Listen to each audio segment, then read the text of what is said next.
ہم کریں گے ہر مظلوم کی حمایت۔ السلام علیکم ناظرین، میں ہوں حورین فاطمہ اور آپ دیکھ رہے ہیں حمایتی نیوز HD چینل۔ نظر ڈالتے ہیں آج کی اہم خبر پر۔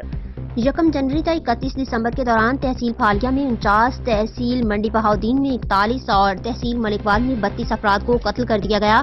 تحصیل پھالیہ میں 37، تحصیل منڈی بہاؤالدین میں 31 اور تحصیل ملکوال میں 28 افراد کو اقدام قتل کے واقعات میں شدید زخمی کر دیا گیا۔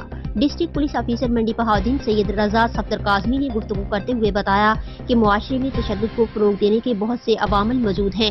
ان میں مہنگائی، بے روزگاری، برداشت اور تحمل کا فقدان، انصاف کی عدم فراہمی، امیری اور غریبی کا بڑھتا فرق، غربت، جہالت اور ناانصافی کی وجہ سے بھی قتل و غارت ہوتی ہے۔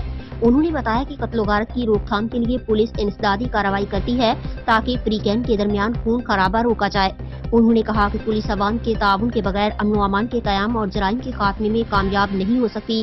پولیس کا بھی فرض ہے کہ جرائم کی کلا کما کے لیے عوام کو ساتھ لے کر چلے اور انصاف کے تقاضے پورے کیے جائیں۔